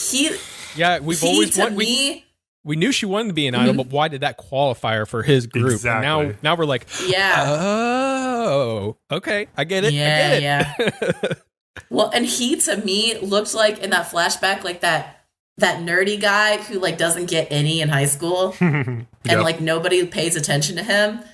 And it's interesting to me that he became like this character after. I don't know. I loved it. It was great. Although, I mean, a lot of people who were like that in high school end up being badasses, but like, it was interesting. Then they have this like dumb, like right before they're about to go on, they have this like posed scene where they're doing the like a performance, and then it's like idolhood is realized in the face of death, and like they're all posed really awesome. And I'm like, what the fuck is this? Well, they all faced death, so in a literal sense, this is how they realized their idolhood. That's what I mean. Well, but like it's a stupid quote that means nothing. Why are they posed while the quote is on the screen? Cheesy, stupid. And that's just all it's doing. And it's still funny. It's Come on. Dumb. It's dumb. I'm pointing out the dumb parts. They deserve to get shit when they deserve it. I don't know. A lot of people come to the concert. They do the whole glow stick thing at one point. The CG is much better this time. Like, it's much better. I agree with that. Oh, then a part of the roof collapses from the snow. Yeah. And then I just kept thinking to myself, how flimsy are you building things, Japan? It was a lot of snow. How flimsy is your building? Places that get a lot of snow, it is a real problem with snow piling up on roofs. Like, that's a legit thing. Well, okay, but like, I does that mean that in Japan they don't build things as strong as they do in the U.S.? But because you don't see that happening in the U.S. when we get snow. You'd be surprised. I do want to say that as soon as this building starts coming down, that place would be immediately evacuated. Immediately. They just all stand there. Yep. As soon as any building's structural integrity is questioned, it's immediate evacuation. Nobody's to go in there unless they're one of the inspectors or something like that. I was just like, there's no way. No. Like, and the guy just tried to stop it, but then Kotaro was like, no, let them go on. I'm like, what the fuck? And you just think, like, who is Kotaro for, like, all these workers to be like, you know what? Sure, we'll risk the lives of these thousands of people. And my first thought was, like, that guy's losing his job. I know. Amazing. But yeah, so basically they decide to risk the lives of all these thousands of people so that they can keep doing the fucking thing. And it keeps getting worse and worse. Like, throughout this performance, like, things just keep falling and, like, keep getting bad. And I'm like, okay, but how is this only happening to the stage part? Wouldn't, like, the rest of the building with all of the audience also be collapsing and people would be dying horribly? And you'd hear, like, screams and cries? It depends on the structure. I don't know. It seemed very convenient to me. But yeah, so they're trying to keep doing this dumb performance. And, like, the manager starts this dumb slow clap. They all get out of the rubble. They start finishing the song. Like, they all get to this part where Sakura's supposed to get out of the fucking rubble too. And she's, like, in the rubble being like, I hate myself. Blah, blah. I'm emo again. And, like, she realizes that they're all waiting for her. And she gets up and rises again. And, like, they sing this stupid song. And it's cheesy as fuck, you guys. It's so bad. It's like every idol show that you have ever seen, the cheese factor, like, mixed in a blender with some zombie on top. That's what this is. It's not good. Sounds great to me. You want a cheese and zombie sundae? Then eat this. Delicious. Ugh. I don't know. It feels like a phone-in ending to me, honestly. Like, this whole thing angered me greatly. This whole last episode. And I enjoyed this season, mostly, of this anime. But, like, this ending pissed me off. Mm-hmm. I don't know. The one thing I really wanted more from this ending was Kotaro's reaction to the group before, like, the encore, when he sends them back out. Like, since we learned that he, like, was in love basically with Sakura, and, like, that's probably, like, the whole reason he put this group together was to make Sakura's dreams come true. When, like, they finally, like, come together and, like, they have this great performance and they go back out and he sends them back out, and you see they zoom in on his face, right? And I'm just like, he has just, like, a very stoic face. Like, he's not really smiling, he's not even really smirking. And I was like, I needed, like, a tear or a smile from him to, like, really sell that moment emotionally, to be like, I did what I came to do. But it's like, no, he's just like, oh, okay. And I was just like, what? Come on. That was, like, a real letdown to me. Because, like, I think they had a moment there where they could have really sold things and, like, given a lot more depth to Kotaro's character right at the end of this show. But they didn't really do it. Well, is he really supposed to be a deep character? Or is he just supposed to be the one who's obnoxious as fuck? I think they've been hinting at, like, all of this stuff with his, like, background and, like, where he's been coming from and why he has what it takes, even if Sakura doesn't. And, like, yeah, so I think, like, there is some depth to his character. And he's always been sort of a mystery. Well, the flashback did give some depth to his character. I just never thought of him as a deep character before that. Yeah. Yeah, for sure. So... yeah. Are you done with that, Kat?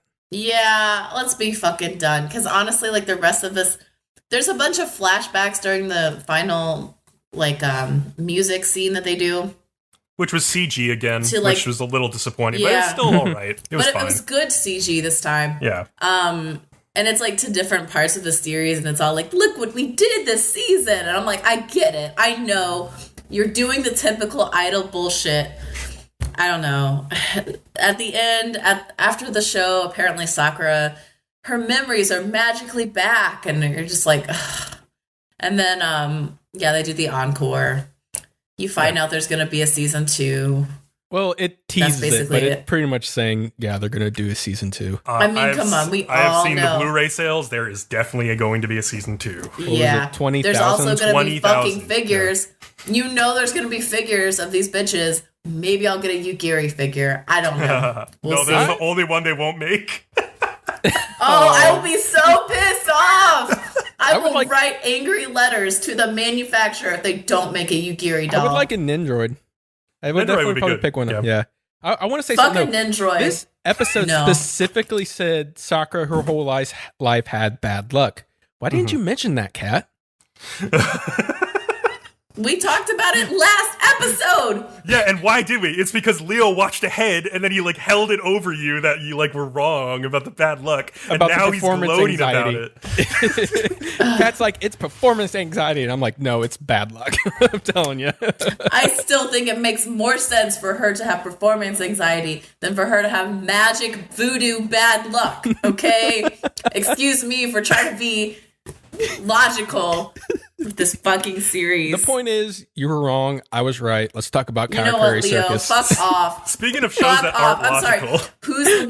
Who's the one who picked Karakuri Circus? I'm pretty sure you two did. So who was right and who was wrong? It was good early on. It like even you admitted it was good early on. It was good early on, but guess what's gone to shit? Guess what's literally shitting down its own back right now with its butt in the air? Let me tell you all it's about Karakuri Circus. This show that makes no sense whatsoever. It's such a nightmare train wreck at this point. The stretchy faced guy named Faceless, who like only figured out he was named Faceless this episode. Even though he was introduced previously, apparently brought some sort of portable healing egg capsule with him. You remember Capsule Corp from Dragon Ball, right? That's what went on. He had a capsule and he threw it down and poof, there was a building. I was like, are you fucking kidding me? What is this bullshit? Straight up Capsule Corp from Dragon Ball. It's 100%. Yeah, Mingsha and Fatima like stay behind to like heal up. It's like a full operating room. It's ridiculous. There's 2 doors, right, to go find, like, the Francine doll, and so they split up into 2 teams. Narumi's group consists of, like, the Shiraganes, like, Rockenfield and Tor, who, again, we know nothing about, and a Shiragane O named Lena, or Malina, I forget, who can see in the dark well, because she has, like, light-correcting robot eyes. And, yeah, there's, like, a split between them, personality-wise, as, like, the Shiraganes are there to fight and like protect their families, while like the Shiragane O couldn't care less about family or like marriage or anything that like Rockenfield and Tor care about. Like, so they're completely at odds about that. They reach the bottom of like these endless steps, and they're told that only 2 out of the 4 of them can go through the next door to meet Francine, and those 2 have to survive like a fight amongst the 4 of them. They have like a time limit, and the walls are going to close in to spear them with spikes if they refuse to fight. And then also part of the floor will just randomly fall away every couple minutes. And so Narumi, like, he doesn't want to fight, but like he sees that Lena, the Shiragane O, is about to like launch an attack, so he punches her first. And the other guys are like pretty reluctant to fight as well. And we cut away, and like Ashihana and like George LaRoche, who like, if you actually remember who those people are, congratulations, seems to be flying towards the circus over the Sahara Desert in a helicopter, and they have this big cargo load, which will come into play later, sort of. Meanwhile, Narumi, like, he refused to fight just because like somebody is telling him to do so, and like so the disembodied voice that is like controlling this like fight room gets upset and fires off all of the spikes at the 3 of them. And Narumi just does some like aura, like JoJo shit. And, like, yeah, totally JoJo. Yeah, he knocks like a bunch of them down, but like again, he becomes like a human pincushion in the process. And these are like massive spikes that make like these massive holes in his body. So like over the next like few minutes, he's gonna start like bleeding out in like so. Yeah, but he never starts healing. We saw him heal earlier with the shard of glass. What's different? My only guess is that there's just so much damage to him that it's like taking him a while to heal. But still, it's a little bit like a stretch of the whole world they've set up here that he can't heal that fast. And yeah, so for some reason, then like the door opens for Rockenfield and Tor. I guess they assume Narumi is dead. And like just as the floor is about to crumble away, Narumi and like Lena is now conscious again. Like he like jumps with her against the wall that the spikes were on, and they like drill through it with her like drill arms that she has. And yeah, they stumble into the adjacent room, which is where like the other half of the team led by Faceless. And here he's like facing down this like crowd of clown-faced automata with chain guns, and like they, despite the fact that like these clowns all like fire chain guns into the center of this room where many people are just standing, apparently no one is hit because fucking chain guns in anime don't work. Yeah, apparently. Hey, we just talked about how machine guns and Gatling guns, how they work in anime rules, okay? Or don't work, I guess. Yeah, it's ridiculous. And so like I just checked out like logically at this point. I'm just like, what's happening? I don't fucking know what's happening anymore. Pretty much. I give up. I used to care about what's happening in the show, and at this point it's so ridiculous it's impossible to care. Like Faceless does some Castlevania shit with his cape and like dodges and then like dismantles all of the clown faces, and then he dissolves them because he has like a 3-step process that's like dismantle, dissolve, and then he doesn't say what the 3rd step is, but apparently he'll take down any puppet that's in his way. We find out what it is. It's dumb as fuck. Yeah. We then cut to Mingsha, who is apparently like recovered, and like Lucille is babbling about how she's waiting for some other path to Francine to like present itself to them. And it like this is like when Ashihana's like helicopter is swarmed by like microscopic like insectoid zonfa spreading things, and like Georges Laroche has like no choice but to give Ashihana some of his like blood so he can survive it. And then they like kind of like jump out of this helicopter like this big tank and go down to the ground. Narumi fights off like a bunch of these puppeteers that showed up to like kick their asses when they like sort of cheated the game. And that gives the others a chance to escape the room, but Faceless stays behind to help Narumi. He's like, just give me 5 minutes. And this was at 14:15 into the episode. Like that's the timestamp. He's like, give me 5 minutes. And Narumi like was like, all right, I'll do it. And so he goes to fight the puppeteer, and he like just barely gets him. And then this like giant rolling spike wheel stops inches from him, and he's like, "Oh, it must have been 5 minutes." That literally happened at 14:56. So it was like literally like 40 seconds had passed, and that was supposed to pass off as 5 minutes. So I was like, "Really?" In shows, they do cut the time. You're like, okay, but like so little happened on the screen. Yeah, it was ridiculous. I was like, that was not 5 minutes. Yeah, like you can't like it's better just to rewrite it at that point, just say like, give me a little bit of time and I'll save you, or something. Don't say 5 minutes. So it's just ridiculous. So yeah, and so the way Faceless stopped this like gear attack was by just like throwing himself into these gears of machinery that he got to by dissolving through the wall.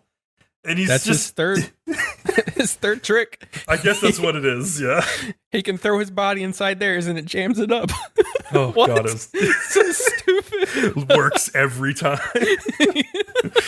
Well, it's worked that one time. I used it. So Faceless then proceeds to tell Narumi like a full episode, if not like an arc's worth of backstory about himself in like 2 minutes. Like, he became a Shirogane because, like, the woman he loved was married off to an automaton by his mother, who hated Faceless. And when he tried to rescue her, the automaton murdered the wife for the betrayal, I guess. And then Lucille then found Faceless and cured his zonfa, making him a Shirogane. And then Faceless said some final words, and he dies. Whoa! It's just like this show is insane. Slow down. Take a breath. It's so ridiculous. Narumi takes his sunglasses with him, like I'll remember this man because of his sunglasses, and promises to destroy the doll Francine. And if you didn't think that was enough backstory, then like Ashihana and George are dropped out of the helicopter in that tank, right? And they're approaching the circus, and then we see that Narumi's wounds are so severe that he lost a lot of blood, like we said. He can't heal. He's helped by Tor. And then so as they're stumbling through this weird art gallery that's like honoring Francine, it's like all these paintings of her, we get Tor's backstory. It's like, are you fucking kidding me? So, like, over 90 years ago, his town was attacked by puppets led by the doll Francine, and, like, despite his parents and friends being killed by Zonfa, like, something about her just made Tor have the thought that, like, she's, like, very beautiful, even though she was, like, destroying his whole town and all the people in it. And so he, like, wants to make up for that, like, guilty feeling by, like, destroying her. I want to know how many chapters these two's backstories were. Like, because they got 2 minutes in the fucking anime itself. That's crazy. It's insane. Trying to make us care about these characters like this fast is just absolutely crazy. I can't even keep up with all the new people we keep meeting. I mean, god damn. In the end, there's a point. Oh, sorry. Isn't there a point during this episode where they're like, there's one character who he's like, oh, I told you earlier I had a fiance and I lied, and like, here's my real bet. And I'm just like, why would you lie? Why are you bringing this up? What is happening? Why are you talking about this now? I was so done. I was just laughing. It was comical. It is comical. Like literally asking us to care about this guy Tor, who we barely met, and we don't even know why, like, we're even, like, where we are at this point in the anime, like, why, like, they have stopped talking about Shirogane and Masaru, like, completely, and, like, their circus friends, like, they just don't matter anymore, I guess, like, it's insanity. I was like, I do not give a fuck, like, and also, why did you lie about, I don't know, it's stupid, it's dumb.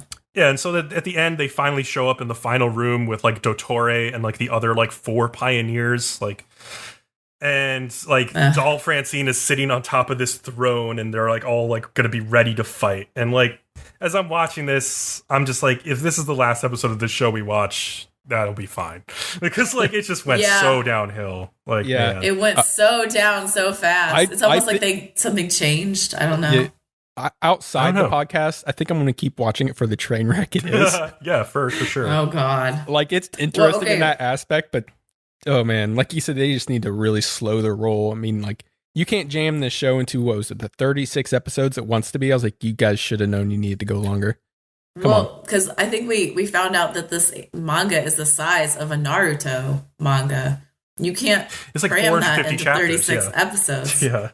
You cannot cram that into 36 episodes. There's a reason that Naruto went on for like 500 fucking episodes. You can't. You're gonna have confusion if you skip whole arcs and then are like, oh yeah, you remember this. Oh yeah, we never covered it. I don't know. Yeah. And the only good thing I can say about this, as we probably end our last episode that we will watch, is that when she was on that throne, she looked hot as fuck. The doll Francine. Yeah, it's a good character design. I was like, yeah, baby. Francine and Shirogane, it's a great character design. It's kind of being wasted at this time. Also, they have great outfits for her. They always have her in sexy, hot outfits. Like, this time, I think she had this, like, earring or something, and she looked very, like, Persian or something, like, in her outfit. And I was just like, someone's planning out your clothes. I don't know who, but because you seem to have no soul, but obviously someone is. Yeah. Now we can do a 180 and talk about a show that has maybe too slow of pacing. Maybe a little bit, yeah. So, episode 12 of Bloom Into You is suddenly suffocating. Oh, boy. There's nothing sudden about this show. So, it's the study camp still. Yu wakes up on the next day to find that Touko is out of bed, and she, like, goes outside. And she just, like, sees, like, Touko just, like, staring off into, like, the morning sunset, like, into, like, oblivion, basically. And Yu asks, obviously, like, are you okay? And Touko just shrugs it off and tells Yu, like, well, let's do our best today. And Yu is kind of annoyed that she won't, like, confide in her.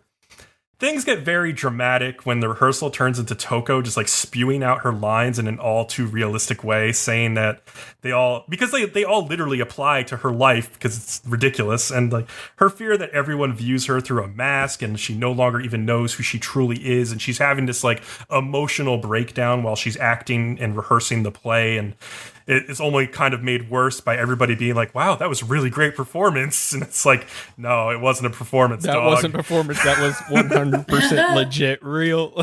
Yeah. Yep.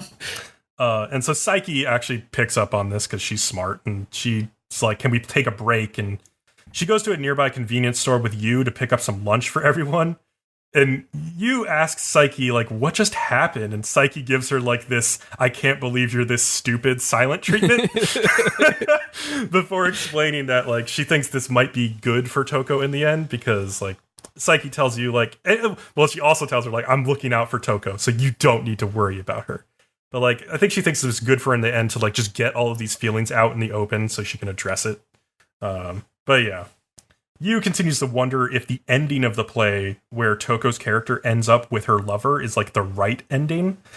And then they play out some of the scenes in an auditorium to, like, practice projecting their voices, and they practice with this, like, tongue twister that Leo really liked.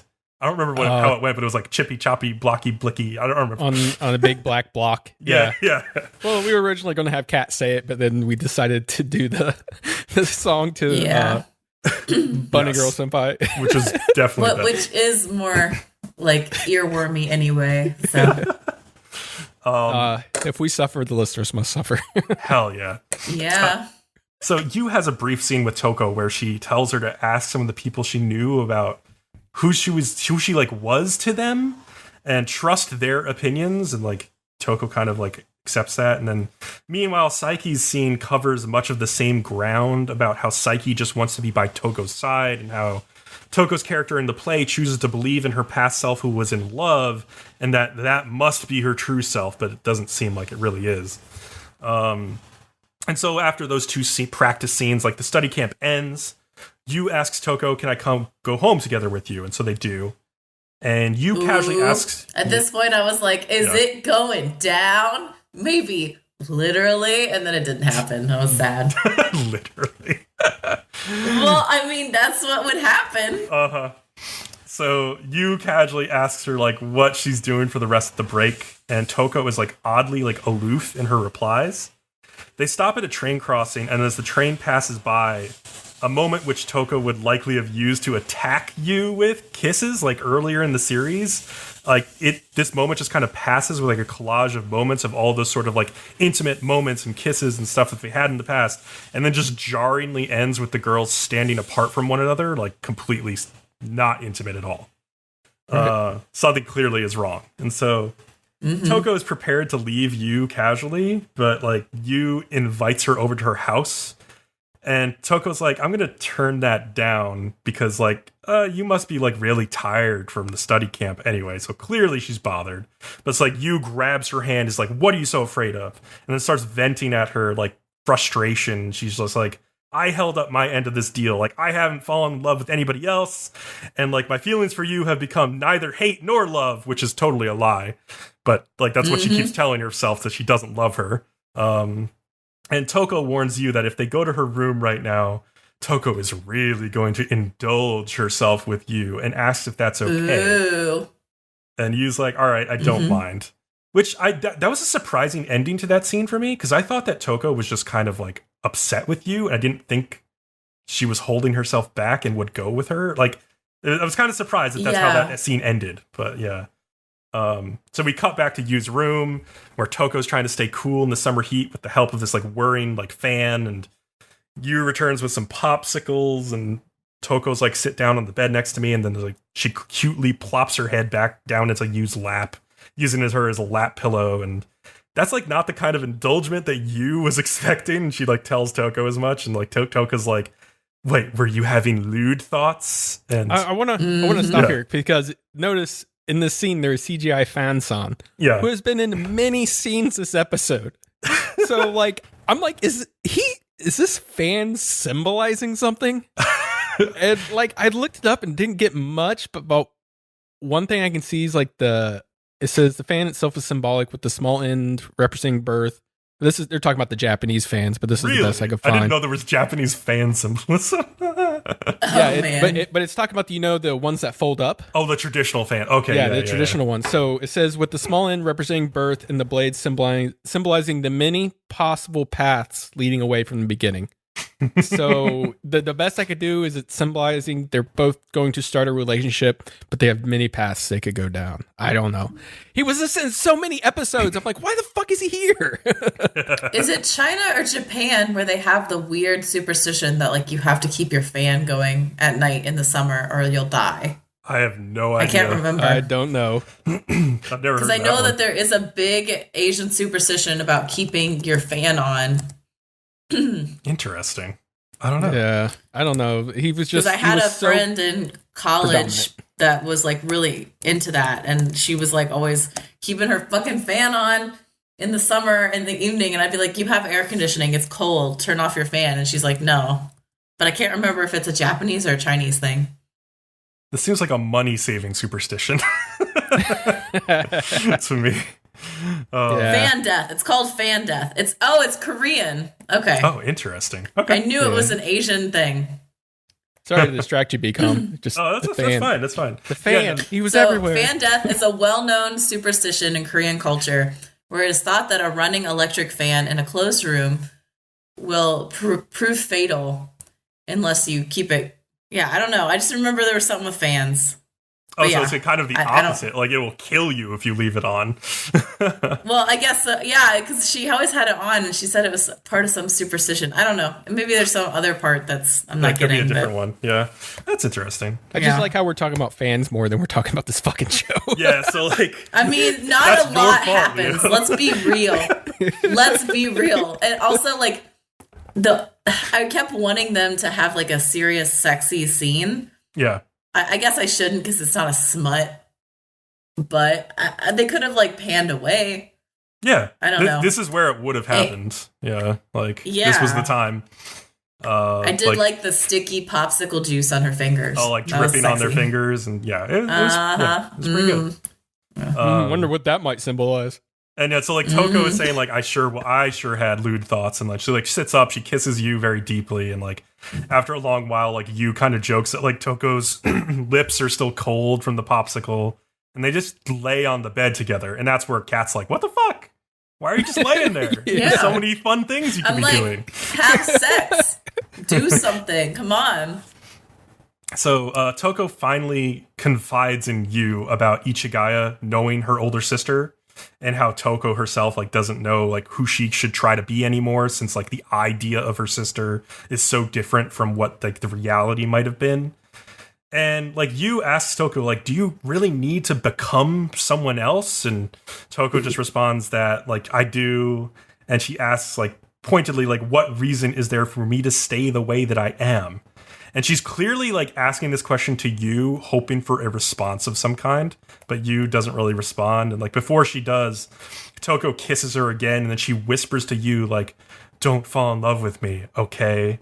And like you reluctantly turns her head away and tells her like that she knows. And then Touko leans in again and explains like, "Because I hate myself, you know?" And it's like, damn, okay. And I can't be in love with someone who likes the things I hate. That was pretty brutal, honestly. Like, making it ultimately clear what's going on there. Well, I thought it was kind of a cunt move on Touko to be like, "Don't fall in love with me." Yeah. When she's been, like, pursuing her the whole time. I'm like, you can't do that.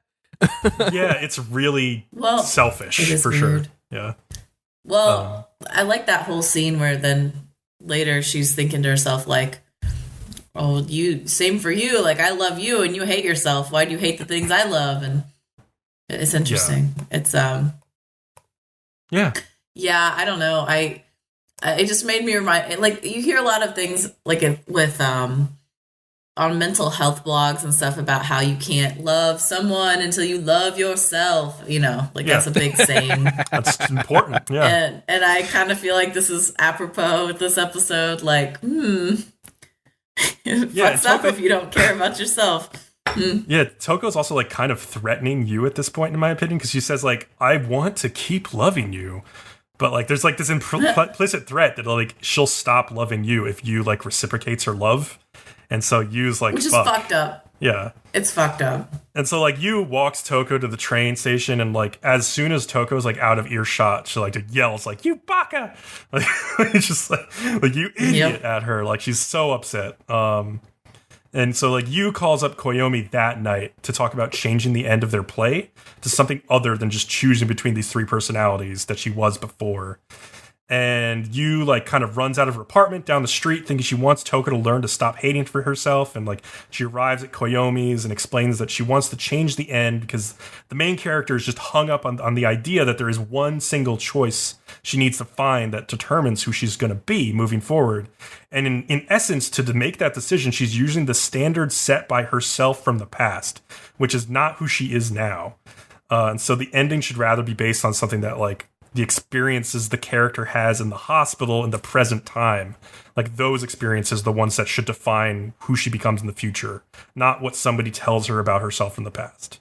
And so Koyomi thanks you for like finally figuring out the ending, though she's a little annoyed she couldn't figure it out herself. At this point, I'm like, I'm watching the same show twice.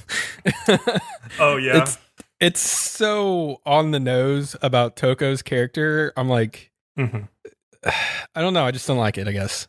Yeah, well, the play and the show, they're all both intertwined, and I kind of agree. Little bit repetitive. If it left some of it up to like you to try to figure out, but no, it's like flat out just tells you this show does. Yeah. So it doesn't really, I guess, engage your brain in trying to figure things out. But and I guess Yu has come around from like not caring how it ends up to now absolutely wanting to change Nanami to be a different person. Yeah, I also feel like she's also kind of finally admitted to herself that she does have feelings for Touko. Yeah. So there's that. That's good. Thank God. Progress. Episode 11, progress. Actually, sorry, episode 12. My bad. Yeah. All right. Well, I think that does it for this podcast. If you want to take us out of here, Kat. Yeah. Okay. Hey, guys. Thanks for listening. Remember to follow, like, and subscribe to us on YouTube to get updates on the new podcasts or videos. You can also find our podcast on iTunes, Google Play, Spotify, Stitcher, or any other catcher that you use. I don't know. You can follow us on Twitter at Nerdom and Others for updates as well. Also, our Discord. You should go on our Discord at Nerdom and Other. There's a link on the Facebook page and I think on Twitter. Also look forward to some of our new podcasts from the Anime Radicals Podcast Network coming soon. With that, we'll see you next time. Pretty quickly, in fact. And I'll see you guys later. Bye. Bye. Yep. Bye.